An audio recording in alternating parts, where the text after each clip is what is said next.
माइक्रोचिक। Hello माइक्रोचिक। हाँ तो मेरे दोस्तों, जैसा कि आप देख रहे हैं, अभी हमारे बीच में पिंडरा विधानसभा के प्रभारी और प्लस में प्रधानमंत्री गरीब कल्याण योजना के संयोजक और ये पूरे बिहार प्रदेश के संयोजक हैं। और इनसे हम आए हैं बात करने सबसे पहले गरीबों के मुद्दे पे ही, क्योंकि ये प्रधानमंत्री के द्वारा जितनी भी योजनाएं लागू होती है, अभी ये सरकार में है और इनकी जो है अभी जो गरीब कल्याण के प्रति क्या रूपरेखा रही है, इस पे हम बात करेंगे। सर का नाम है प्रफुल्ल तिवारी जी। और प्रफुल्ल तिवारी जी, सबसे पहले आपसे पूछना है कि ये बताइए आप हमें कि आप गरीब कल्याण योजना के सह संयोजक हैं और आज अभी आपकी सरकार है, गरीबों को लेकर अभी क्या रूपरेखा चल रही है? ये भारत के यशस्वी प्रधानमंत्री माननीय नरेंद्र मोदी भाई साहब वाराणसी से सांसद हैं और हमारे भारत के प्रधानमंत्री हैं।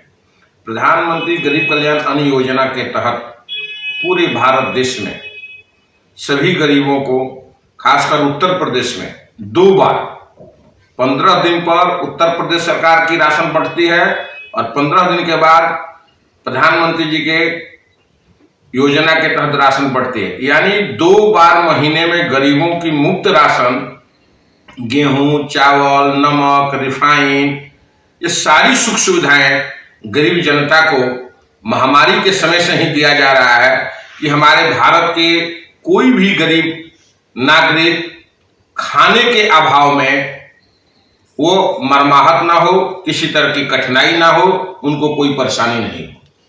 प्रफुल्ल तिवारी जी, ये बताइए, आज कोरोना के समय में जिनके पास पैसे थे वो लोग तो कहीं ना कहीं अपने को किसी तरह संभाल पाए। सबसे बड़ी परेशानी आई गरीबों के सामने, उन लोगों के सामने जो बाहर कहीं ना कहीं नौकरी करते थे। बहुत सारे परिवार जैसा देखा गया जो प्रतिस्थापित भी हुए, और हम लोग एक ऐसे धरती से बिलोंग करते हैं जो क्षेत्र देखा जाए तो एक तरह से गरीबी से त्रस्त भी रहा है। फिर भी सरकार ने अपने से जितना प्रयास है किया, क्या रूपरेखा है आगे जाकर? बहुत स्पष्ट विचार है भाजपा सरकार की कि आज की पूर्व की सरकारें जो गरीबों के साथ छलावा किया है, गरीबों के साथ जो धोखा किया है, गरीबों के साथ जो अनैतिक व्यवहार किया है, वो जनता उसको समझ गई है। क्योंकि भारतीय जनता पार्टी का सिद्धांत रहा है, डॉक्टर श्यामा प्रसाद मुखर्जी, पंडित दीनदयाल उपाध्याय जी का सोच कि सरकार उन्हीं की अच्छी होती है जो तमाम अपने सभी समुदाय को, सभी वर्ग को, जो कमजोर वर्ग हैं, गरीब परिवार हैं, उनका चिंतन करना, उनके विकास के मुख्य धारा में लाना, हर योजनाओं के तहत उनको सभी के सम्मान व्यवहार करना। और हमारे भारतीय जनता पार्टी की यह सोच अनेकन व्यवहारिकता में उत्तर प्रदेश सरकार में देखने को मिल रहा है, जहां जहां सरकार है देखने को मिल रहा है। और भारत के यशस्वी प्रधानमंत्री जी के नेतृत्व में, श्रीमान आदित्यनाथ योगी जी के नेतृत्व में यह पूरा गरीब कल्याण योजना के तहत हर वर्ग में, हर धर्म में किसी समुदाय से अछूता नहीं रह गया है। चाहे वो कोई भी धर्म हो, सिख हो, ईसाई हो, मुस्लिम हो, हिंदू हो, हिंदू में भी जितने वर्ग हैं वो कोई से अछूता नहीं है। प्रधानमंत्री जी के द्वारा जो योजना आती है और सभी को समान रूप से और समान दृष्टि से दिया जाता है। सर, एक बात बताइए आप हमें कि आप भारत एक कृषि प्रधान देश है और किसानों के उत्थान में ही कहीं ना कहीं हम लोग के देश का पूरा उत्थान छुपा हुआ है। तो आप हमें इतना बताएं कि किसानों को लेकर आपकी सरकार की रूपरेखा क्या है? कि हमारे भारतीय जनता पार्टी के तरफ से जो प्रधानमंत्री जी के द्वारा, स्टेट गवर्नमेंट के द्वारा जो योजना चलती है किसानों के लिए, ये बहुत ही स्पष्ट है कि किसान निधि, जो हमारे किसान हैं उनको किसी भी तरह के फसल की यदि नुकसान है तो किसान निधि के तहत साल में उनको 6,000 रुपया दिया जाता है। अब उसी को उत्तर प्रदेश सरकार के चुनाव के संकल्प पत्र में वो 6,000 को बढ़ाकर दोगुना कर दिया गया है। वह 12,000 रुपया किसान निधि को दिया जा रहा है। और मुफ्त में किसान को बिजली देने की सरकार घोषणा की है कि आप किसान हैं तो अपना एक मीटर ले लें किसान के नाम से, तो आपको मुफ्त बिजली दिया जाएगा। जो हम इसके पहले जो 2 महीना से बनारसी में काम कर रहे हैं पिंडरा में, उसमें हम कई किसानों से बात करते थे घर घर जाकर, तो उसमें हमको स्पष्ट आता था कि इसके पहले 6 महीना मात्र जानवरों के मुद्दे पर, हाँ 6 घंटे बिजली मिलती थी सुबह में 6 घंटे बिजली मिलती थी, एक सप्ताह के बाद रात में। यह परंपरा बनी हुई थी।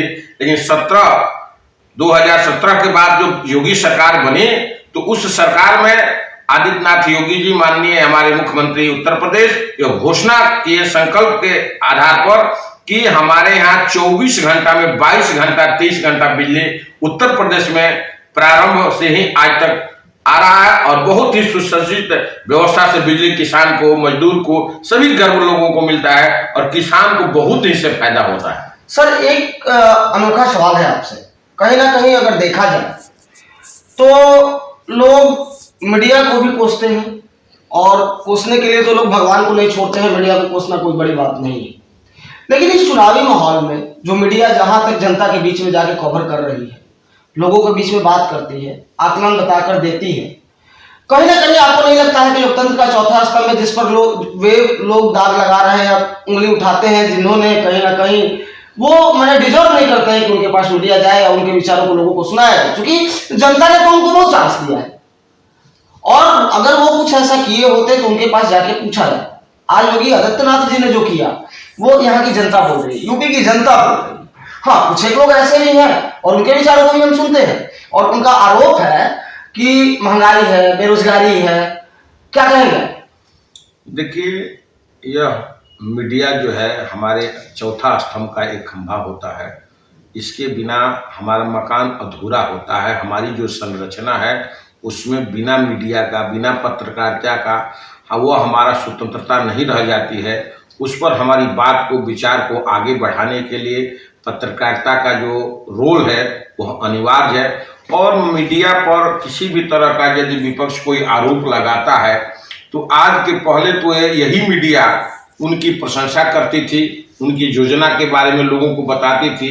लेकिन कहीं ना कहीं यह उनकी मानसिकता यह बदली हुई है कि जब वो काम करना सही ढंग से बंद कर दिए, नहीं करने लगे, और भाजपा की सरकार जब आई, उसी योजना को सही समय पर सभी जनता के बीच पहुंचाने का जो कर्तव्य का निर्वहन किया, इसके चलते उनके मन में जो आई है कि हमारा बात नहीं देकर ये बीजेपी की बात उठा रहे हैं लोग, तो सरकार को इस बात पर गर्व होना चाहिए कि हमारी कमी भी मीडिया कभी उठाया करती थी। आज हमारी जो समाज में, परिवेश में जो काम है उसको भी मीडिया उठा रही है। इसलिए मैं मीडिया को अपने तरफ से बहुत बहुत धन्यवाद और बधाई देना चाहता हूँ।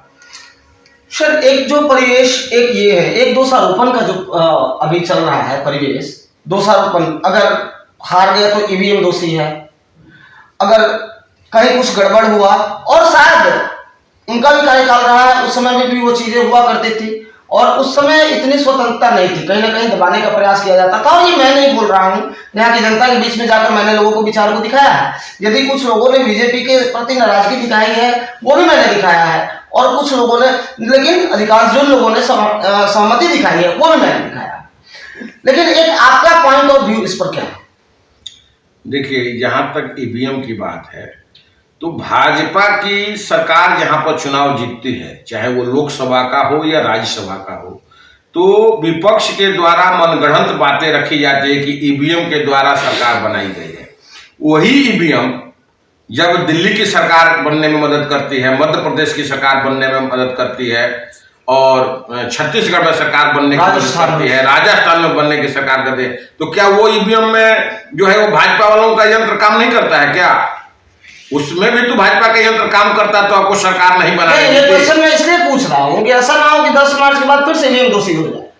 वो तो उनकी मनगढ़ंत है। जहां वो हारते हैं, जहां उनको ये एक, देखिए, मानव जाति में एक ऐसी बहुत बड़ी प्रवृत्तियां होती है कि अपनी गलती दूसरे के सिर पर ठेकरा फोड़ने का काम करते हैं। तो यह विपक्ष जो है अपने मुद्दा से हटकर, समाज सेवा से हटकर और उत्तम विचारधारा को छोड़कर सिर्फ समाज में अपनी ठेकरा फोड़ने के लिए भाजपा सरकार पर वो संकल्पित है कि हम दोषारोपण के अलावा उनके पास कुछ बचा ही नहीं है, तो वो तो दोषारोपण करते रहेंगे। उनके स्वभाव में बन गया है दोषारोपण, क्योंकि जनता अब उन पर विश्वास करने के लिए तैयार नहीं है। बहुत बहुत धन्यवाद। तो आप देख रहे थे, ये प्रफुल्ल तिवारी जी थे, और इनका विचार हमारे लिए बहुत इंपॉर्टेंट है। और भी राजनीतिक दलों के पास जाकर हम आपको उनके भी विचार दिखाएंगे। तब तक के लिए राकेश कुमार पांडे, 555 डेज, वाराणसी। धन्यवाद।